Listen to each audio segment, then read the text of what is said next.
press the bell icon on the YouTube app and never miss another update. शुभ दिन बच्चों, आज हम एक नया पाठ के बारे में जानेंगे। यानी आपका जो अगला पाठ है टिप टिपावा। यहाँ उत्तर प्रदेश की एक लोक कथा है। कौन सा? जो आपका टिप टिपावा पाठ है उत्तर प्रदेश का एक लोक कथा है। लोक कथा यानी मारल स्टोरी। ಈ ಕಥೆಯಿಂದ ಒಂದು ನೀತಿ ಕಥೆ ನಮಗೆ ಗೊತ್ತಾಗುತ್ತೆ, अदर ಬಗ್ಗೆ ಇರತಕ್ಕಂಥದ್ದು। अच्छा बच्चों, पहले मैंने आपको पाठ पढ़ाती हूँ। आप क्या करना है, ध्यान से सुनना और पुस्तक देख लेना है। जैसे ही मैंने जो आपको बताती हूँ शब्दार्थ विलोम शब्द जो कुछ भी मैंने बताती हूँ, आप क्या करना है उसे पेंसिल से आपके पुस्तक में लिखना है ना। बच्चों शुरू करेंगे। ओके, पाठ 7 tip टिपावा। Okay, now you open page number 54. पाठ 7 टिप टिपावा। एक थी बुढ़िया, उसका एक पोता था। पोता रोज रात में सोने से पहले दादी से कहानी सुनता। दादी रोज उसे तरह तरह की कहानियां सुनाती। एक दिन मूसलाधार बारिश हुई। ऐसी बारिश पहले कभी नहीं हुई थी। सारा गांव बारिश से परेशान था। बुढ़िया की झोपड़ी में पानी जगह जगह से टपक रहा था। टिप टिप टिप टिप इस बात से बेखबर पोता दादी की गोद में लेटा कहानी सुनने के लिए मचल रहा था। बुढ़िया खींच कर बोली, अरे बचवा, का कहानी सुनाई, का कहानी सुनाए। ई टिप टिपावा से जान बचे तब ना। पोता उठकर बैठ गया। उसने पूछा, दादी ये टिप टिपावा कौन है? टिप टिपावा क्या शेर बाघ से भी बड़ा होता है? दादी चट से टपकते हुए पानी की तरफ देखकर बोली, हाँ बचवा, ना शेरवा के डर ना भगवा के डर, डरता डर टिप टिपावा के डर। संयोग से मुसीबत का मारा एक बाघ बारिश से बचने के लिए झोपड़ी के पीछे बैठा था। बेचारा बाघ बारिश से घबराया हुआ था। बुढ़िया की बात सुनते ही वहां और डर गया। अब यहाँ टिप टिपावा कौन सी बला है? जरूर यहाँ कोई बड़ा जानवर है, तभी तो बुढ़िया शेर बाघ से ज्यादा टिप टिपावा से डरती है। इससे पहले कि बाहर आकर वहां मुझ पर हमला करे, मुझे ही यहाँ से भाग जाना चाहिए। बाघ ने ऐसा सोचा और झटपट वहां से धुम दबाकर बाघ चला। उसी गांव में एक धोबी रहता था। वहां भी बारिश से परेशान था। आज सुबह से उसका गधा गायब था। सारा दिन वहां बारिश में भीगता रहा और जगह जगह गधे को ढूंढता रहा, लेकिन वहां कहीं नहीं मिला। धोबी की पत्नी बोली, जाकर गांव के पंडित जी से क्यों नहीं पूछते? वे बड़े ज्ञानी हैं, आगे पीछे सबके हाल की उन्हें खबर रहती है। यहाँ तक रहने दें। अब हम क्या करेंगे, इस पाठ का विश्लेषण देखेंगे। देखो, एक बुढ़िया थी। बुढ़िया यानी ओल्ड वुमन, ಏಜ್ ಆಗಿರ್ತಕ್ಕಂಥ ಒಬ್ಬ ಅಜ್ಜಿ, ಗೊತ್ತಾಯ್ತು? ಏಜ್ ಆಗಿರ್ತಕ್ಕಂಥ ಅಜ್ಜಿ ಅಂದ್ರೆ ವಯಸ್ಸಾಗಿರ್ತಕ್ಕಂಥ ಒಬ್ಬ ಅಜ್ಜಿ, ಒಬ್ಬ ಹೆಂಗಸು, ಗೊತ್ತಾಯ್ತು? बुढ़िया यानी ओल्ड वुमन।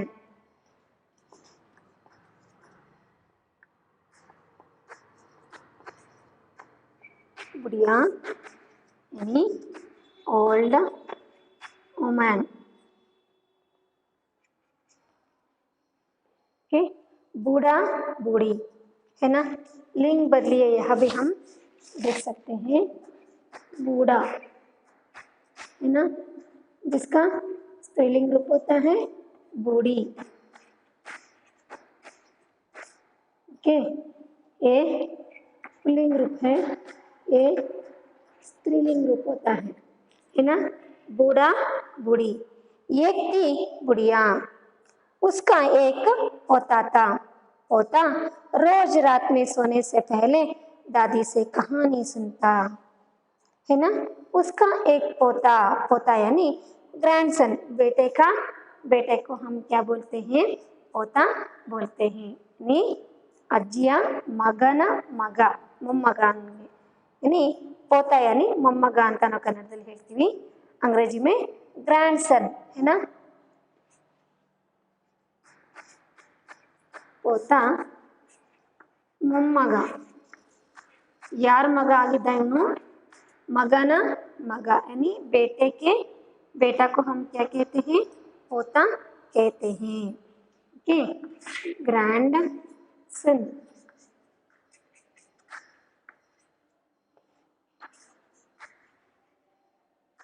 ग्रैंडसन। रोज यानी डेली, हर दिन क्या करता था उसने, सोने से पहले दादी से कहानी सुनता था। सोने से पहले यानी बिफोर स्लीपिंग, ಅವನೇನು ಮಾಡ್ತಿದ್ದ ಮಲಗೋದಕ್ಕಿಂತ ಮುಂಚೆಗೇನೆ क्या करता था उसने, दादी से कहानी सुनता था। हर दिन सोने से पहले अपनी दादी से कहानी सुनता था। दादी रोज उसे तरह तरह की कहानियां सुनाती। दादी रोज उसे, रोज यानी हर दिन, रोज जिसका और एक अर्थ होता है हर दिन, ಅಂದರೆ ಪ್ರತಿದಿನ ಅಂತ ನಾವು ಹೇಳ್ತೀವಲ್ವ, ಡೈಲಿನೂ ಏನು ಮಾಡ್ತಿದ್ರು, ಅಜ್ಜಿ ಅವನಿಗೆ ಸ್ಟೋರಿನ ಹೇಳ್ತಾ ಇದ್ರು। ಓಕೆ, ಡೈಲಿ ಅಜ್ಜಿ ಅವನಿಗೆ ವಿಧವಾಗಿರ್ತಕ್ಕಂಥ ತರಹ ಬೇರೆ ವಿಭಿನ್ನವಾಗಿರ್ತಕ್ಕಂಥ ಬೇರೆ ಸ್ಟೋರಿನ ಏನು ಮಾಡ್ತಿದ್ಲು, ಅಜ್ಜಿ ಅವನಿಗೆ ಹೇಳ್ತಿದ್ಲು, ಕಹಾನಿಯ ಸುನಾತಿ।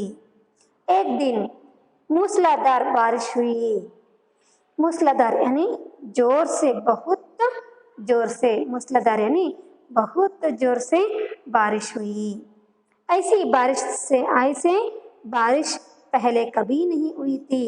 ಆ ರೀತಿಯಾಗಿರ್ತಕ್ಕಂಥ ಮಳೆ, ಈಗ ಮಳೆಗಾಲ ಅಲ್ವಾ, ಇವಾಗಲಾದ್ರೂ ಒಂದಿನ ತುಂಬ ಜೋರಂದರೆ ಜೋರಾಗಿ ಮಳೆ ಬಂದ್ಬಿಟ್ಟು ಎಲ್ಲ ಕಡೆಗೂ ನೀರು ತುಂಬಿಕೊಂಡಿರುತ್ತೆ। ಅವಾಗ ಹೇಳ್ತಾರೆ ಮನೆಯಲ್ಲಿ, ಇಷ್ಟೊಂದು ಜೋರಾಗಿ ಈ ರೀತಿಯಾಗಿ ವಿಪರೀತ ಆಗಿರ್ತಕ್ಕಂಥ ಮಳೆ ಯಾವಾಗ್ಲೂ ಬಂದಿದ್ದಿಲ್ಲ ಅಂತ ಹೇಳ್ತಾರಲ್ವಾ, ಉಸಿ ತರಹ ऐसे बारिश पहले कभी नहीं हुई थी। सारा गांव बारिश से परेशान था है ना। ಒಂದಿನೂ ಬಿಡ್ದಂಗೆ ಮಳೆ ಸುಮ್ಮನೆ ಹಂಗೆ ಇಟ್ಕೊಂಡೇ ಇತ್ತಪ್ಪ, ಒಂದು 3-4 ಡೇಸ್ ಹಾಗೆ ಕಂಟಿನ್ಯೂ ಇಟ್ಕೊಂಡಿತ್ತು ಅಂತಂದರೆ ಏನಾಗುತ್ತೆ, ಅದರಿಂದ ತುಂಬಾ ತೊಂದರೆ ಆಗುತ್ತೆ, ಪರೇಶಾನಿ ತೊಂದರೆ ಅಲ್ವಾ। ಹೇಗೆ ಒಂದು 4 ದಿನ ಮಳೆ ಹಿಡ್ಕೊಂಡ್ಬಿಡ್ತಂದ್ರೆ ಎಲ್ಲೂ ಹೋಗೋಕ್ಕೂ ಆಗೋದಿಲ್ಲ, ಬರೋದಕ್ಕೂ ಆಗೋದಿಲ್ಲ, ಓಡಾಡೋದಕ್ಕೂ ತುಂಬ ಕಷ್ಟ ಆಗುತ್ತೆ। ಕಂಟಿನ್ಯೂ ಮಳೆ ಬರ್ತಿದ್ರಿಂದ ತಗ್ಗು ಪ್ರದೇಶಗಳೆಲ್ಲ ನೀರಲ್ಲಿ ತುಂಬ್ಕೊಂಡ್ಬಿಡುತ್ತೆ। ನೋಡಿದ್ರಿ ನೀವು ಮಳೆಗಾಲದಲ್ಲಿ ಯಾವ ರೀತಿಯಾಗಿರ್ತಕ್ಕಂಥ ಪರಿಸ್ಥಿತಿ ಇರುತ್ತೆ ಅಂತಂದು ಕಣ್ಣಾರೆ ನೋಡಿರ್ತೀರಿ, ಟಿ ವಿ ನ್ಯೂಸಲ್ಲಿ ನೋಡಿರ್ತೀರಿ ಅಲ್ವಾ, ಕಣ್ಣಿಂದ ನೋಡಿರ್ತೀರಿ, ಟಿ ವಿಯಲ್ಲಿ ನೋಡಿರ್ತೀರಿ, ಹೊತ್ತಾನೆ। ಐಸೆ ಬಾರಿಶ್ ಸೆ यानी गांव बारिश से परेशान था। ಇಡೀ ಹಳ್ಳಿನೇ ಈ ಮಳೆಯಿಂದ ತುಂಬ ತೊಂದರೆಗೆ ಈಡಾಗ್ಬಿಟ್ಟಿತ್ತು। बुढ़िया की झोपड़ी में पानी जगह जगह से टपक रहा था। ಇನ್ನು ಚಿಕ್ಕ ಗುಡಿಸಲು ಏನಾದರೂ ಆಗಿದ್ರೆ ಟೆರೆಸ್ ಅಂತ RCC ಮನೆಗಳನ್ನೇ ಏನಾಗುತ್ತೆ, ಒಂದೇ ಸಮಯ ಮಳೆ ಹಿಡ್ಕೊಂಡಿತ್ತು ಅಂತಂದ್ರೆ ನೆಂದು ಎಲ್ಲಾದರೂ ಡ್ಯಾಮೇಜ್ ಆಗಿದ್ರೆ ನೀರು ಲೀಕ್ ಆಗ್ತಿರುತ್ತೆ। ಅಂಥದ್ರಲ್ಲಿ झोपड़ी यानी हट, गुडिसलु ಅಂತ ಹೇಳ್ತೀವಿ ನಾವು। यानी मिट्टी और घास से बना हुआ घर। झोपड़ी यानी मिट्टी और घास से बना हुआ घर। झोपड़ी यानी हट ಅಂದರೆ ಗುಡಿಸಲು। ಹಳ್ಳಿಗಳೆಲ್ಲ ನಾವು ನೋಡ್ತೀವಿ, ಗುಡಿಸಲಲ್ಲಿ ಜೀವನ ಮಾಡ್ತಕ್ಕಂಥದ್ದನ್ನ ನೋಡ್ತೀವಿ। ಇನ್ನು ಕೆಲವೊಂದು ಹಳ್ಳಿಗಳಲ್ಲಿ ಸಿಟಿ ಥರನೇ ಮನೆಗಳನ್ನು ಕಟ್ಕೊಂಡಿರ್ತಾರೆ, ನೋಡಿರ್ತೀವಿ।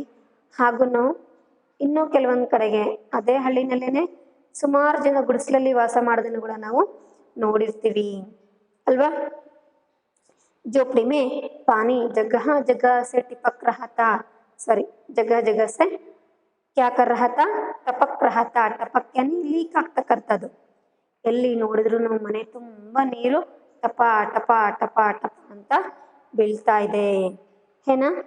आपको भी वहाँ दिखाई दे रहा है. दादी ने क्या कर रहे हैं? उसके पोता को सामने बिठाकर क्या कर रही है? बातचीत कर रहे हैं. आगे किताब में देख रहे हैं. बाहर बहुत जोर से बारिश हो रही है. घर में जगह जगह पर पानी टपक रहा था. Tip tip tip tip tip tip tip tip ಅಲ್ವಾ? ಟಪಕ್ ಟಪಕ್ ಟಪಕ್ ಟಪಕ್ ಅಂತ ಸೌಂಡ್ ಕೇಳುತ್ತೆ ನೀರು ಬೀಳ್ತಕ್ಕಂಥ ಸಂದರ್ಭದಲ್ಲಿ. ಹಾಗೇನೆ ಮಳೆ ಬಂದು ನಿಂತ್ಕೊಂಡು ಆದ್ಮೇಲೆ ಕೂಡ ಏನಾಗುತ್ತೆ? ಮನೆಯ ಚಾವಣಿಯಿಂದ ನೀರು ಕೆಳಗಡೆ ಬೀಳ್ತಿರುತ್ತಲ್ವಾ, ಅಥವಾ ಮರದ ಮೇಲಿಂದ ನೀರು ಬೀಳ್ತಿರುತ್ತೆ. ಅವಾಗ ಯಾವ ಥರ ಸೌಂಡ್ ಕೇಳುತ್ತೆ ನಮಗೆ? ಟಪಕ್ ಟಪಕ್ ಟಪಕ್ ಅಂತ ಸೌಂಡ್ ಕೇಳುತ್ತೆ. ಅಷ್ಟೇ ಹೇಳ್ದೇನೆ ನಲ್ಲಿ ಟ್ಯಾಪ್ ಏನಾದ್ರು ಲೀಕ್ ಆಗ್ತಿತ್ತು ಅಂದ್ರೆ ಅವಾಗೂ ಕೂಡ ನಮ್ಗೆ ಏನಾಗುತ್ತೆ? ಟಪಕ್ ಟಪಕ್ ಅಂತಕ್ಕಂಥ ಸೌಂಡು ಕೇಳುತ್ತೆ. इस बात से बेखबर पोता दादी की गोद में लेटा कहानी सुनने के लिए मचल रहा था. है ना? बेखबर यानी जिसे पता ना हो. बेखबर यानी जिसे पता ना हो, ಅವನಿಗೇನು ಗೊತ್ತಾಗುತ್ತೆ? है ना? पोता दादी की गोद में लेटा कहानी सुनने के लिए मचल रहा था. लेटा यानी सोया हुआ. कहाँ? दादी के गोद में. लेटना यानी सोना.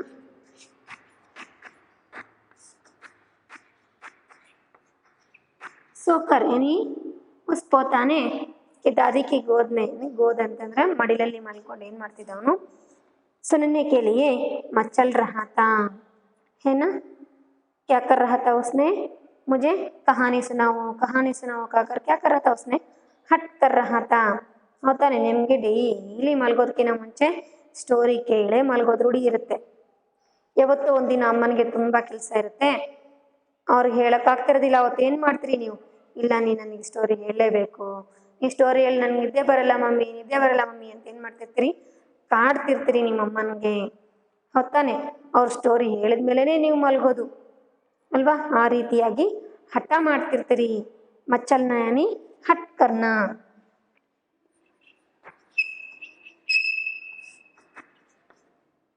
ಮಚ್ಚಲೇನಿ ಹಟ್ ಕರ್ನ.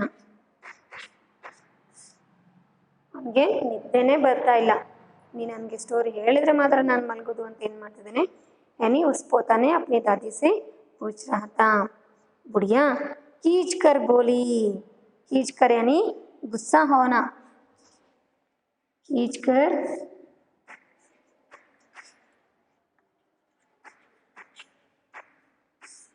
यानी गुस्सा होकर ಅಲ್ವಾ? ನೀವು ಕೂಡ ತುಂಬಾನೇ ಕಾಡ್ತಾ ಇದ್ರಿ, ಅಮ್ಮನಿಗೆ ಪೀಡಿಸ್ತಾ ಇದ್ರಿ ಅಂದ್ರೆ ಏನಾಗುತ್ತೆ? ಅವ್ರಿಗೆ ಸಿಟ್ಟು ಬಂದ್ಬಿಡುತ್ತೆ. ಹೊತ್ತಾನೆ ಕ್ಲಾಸ್ ರೂಮಲ್ಲಿನೂ ಕೂಡ ಅಷ್ಟೇ ಎಷ್ಟು ಸಾರಿ ಹೇಳಿರ್ತಾರೆ, ಸುಮ್ಮನಿರ್ರಿ, ಗಲಾಟೆ ಮಾಡಬೇಡಿ, ನೀಟಾಗಿ ಕೂತ್ಕೊಂಡು ಕೇಳಿಸ್ಕೊಳ್ಳಿ, ಲಂಚ್ ಅವರ್ಸಲ್ಲಿ ಅತ್ಲಗಿತ್ಲ ಓಡಾಡ್ಬಿಡಿ ಅಂತ ಸುಮಾರು ಸಲ ಒಳ್ಳೆ ಮಾತಿಂದ ಹೇಳ್ತಾರೆ ನಿಮಗೆ. ಆದ್ರೂ ಕೂಡ ನೀವೇನು ಮಾಡ್ತಿರ್ತೀರಿ? ಹಾಗೇನೆ ಹಠ ಮಾಡೋದು, ಮಾತು ಕೇಳದೆ ಇರೋ ರೀತಿಯಲ್ಲಿ ಮಾಡಿದ್ರೆ ಅವಾಗ ಏನಾಗುತ್ತೆ? ಕೋಪ ಬಂದ್ಬಿಟ್ಟಿರುತ್ತೆ. ಹೊತ್ತಾನೆ यानी दादी को भी गुस्सा आ गया. बुढ़िया गुस्सा होकर बोली यानी खींच कर बोली. अरे बचवा का कहानी सुनाए. अरे ನಿನಗೆ ಎಲ್ಲಿಂದ ಸ್ಟೋರಿ ಹೇಳ್ಬೇಕು ನಾನು? ಗೊತ್ತಾಗೋದಿಲ್ವಾ ನಿನಗೆ? ತುಂಬ ಸೋರ್ತಾ ಇದೆ, ಎಲ್ಲಂದ್ರಲ್ಲೇ ನೀರು ಬೀಳ್ತಾ ಇದೆ, ಗೊತ್ತಾಗೋದಿಲ್ವಾ? ನಿನಗೆಲ್ಲಿಂದ ಕತೆ ಹೇಳಿ ನಾನು? का कहानी सुनाए. ಈ ಟಿಪ್ ಟಿಪ್ आवाज से जान बचे तब ना. ಇಸ್ ಟಿಪ್ ಟಿಪ್ आवाज से ಈ ಟಪಕ್ ಟಪಕ್ ಅಂತಕ್ಕಂಥ ಒಂದು ಸೌಂಡಿಂದ ಏನಿ ಇಸ್ ಟಿಪ್ ಟಿಪ್ आवाज से ಜೋರ್ ಬಾರಿಶ್ ಜಾನ್ ಬಚೆ ತಬ್ ನಾ. ಈ ಒಂದು ಮಳೆಯಿಂದ ನನ್ನ ಪ್ರಾಣ, ಈ ಪರಿಸ್ಥಿತಿ ನೋಡಿ ನನ್ನ ಜೀವ ಏನಾದರೂ ಉಳಿದ್ರೆ ಅವಾಗ ನಿನಗೆ ಸ್ಟೋರಿ ಹೇಳ್ತೀನಿ ಅಂತ ಏನು ಮಾಡ್ತಾಳೆ? ಅಜ್ಜಿ ಹಂಗೆ ಹೇಳ್ತಾಳೆ. पोता उठकर बैठ गया. है ना? पहले क्या कर रहा था उसने? अपनी दादी की गोद में सोकर यानी लेटकर कहानी सुनाने के लिए हट कर रहा था. दादी की इस बात की देखकर यानी दादी की गुस्सा को देखकर उसने क्या किया? उठकर बैठ गया. है ना? उसने पूछा, दादी ये टिप टिपावा कौन है ना? अरे अज्जी ये टिप टिपावा कौन है? कौन यानी यारो.